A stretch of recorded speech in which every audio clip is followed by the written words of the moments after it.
hello' সকলোকে নমস্কাৰ ল'ব ভাৰত চৰকাৰৰ লেবাৰ ব্যুৰোৱে প্ৰকাশ কৰিলে নৱেম্বৰ 2025 চনৰ বাবে কনজিউমাৰ প্ৰাইচ ইনডেক্স আৰু আপোনালোকে সকলোৱে জানে যে এই কনজিউমাৰ প্ৰাইচ ইনডেক্সৰ ওপৰত ভিত্তি কৰিয়ে আমাৰ চৰকাৰী চাকৰিয়ালসকলৰ আৰু পেঞ্চনাৰসকলৰ ডিয়াৰনেছ ৰিলিফ বা ডিয়াৰনেছ এলাউন্স মানে ঘোষণা কৰা হয় নিৰ্ধাৰণ কৰা হয় এতিয়া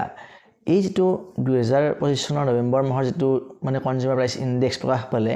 তাত যেটো সূচকাংক আহিছে এই সূচকাংকটো হৈছে 148.2 তাৰ আগৰ মাহৰ এইটো সূচকাংক আছিল 147.7 মানে 0.5 বৃদ্ধি হৈছে এতিয়া এই 0.5 বৃদ্ধি হোৱাৰ ফলত যেটো ডিয়াৰনেছ মানে এলাউন্স আমাৰ বাহিৰ হৈ আহে আমাৰ ডিএ ক্যালকুলেটৰৰ হিচাপ কৰাৰ পিছত হেইটো আহে 59.94 ইতিমধ্যে আমাৰ 2025 চনৰ জুলাই মাহৰ যেটো ডিএ ঘোষণা কৰা হৈছে সেই ডিএটো আমাৰ 58% হৈ আছে গতিকে প্ৰায় 1.94% এতিয়ালৈকে বৃদ্ধি হৈছে যোৱা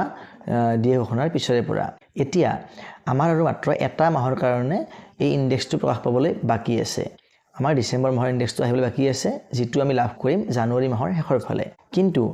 এই নৱেম্বৰ মাহৰ যেটো সূচকাংক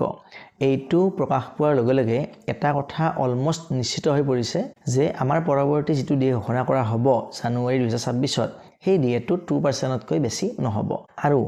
এই যেটো ডিএ ঘোষণা হ'ব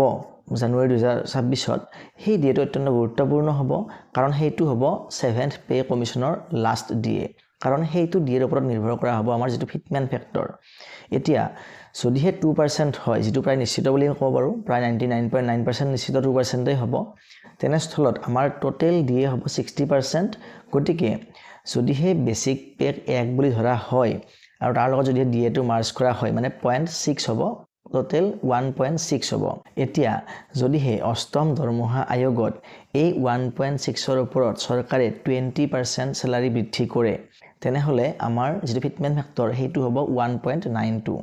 যদিহে 25% বৃদ্ধি কৰে তেনেহলে হ'ব ফিটমেন্ট ফেক্টৰটো 2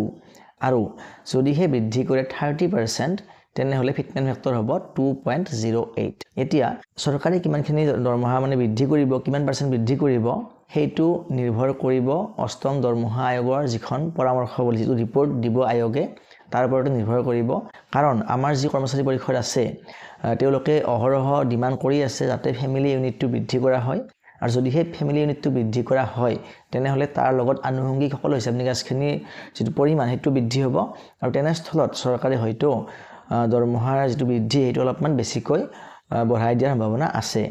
যেটো আমাৰ সপ্তম দৰমহা আয়োগৰ হৈছিল only 14% 14% বৃদ্ধি কৰিছিল আমাৰ বেসিক প্লাস ডিএৰ ওপৰত গতিকে এইবাৰ আশা কৰিছো যে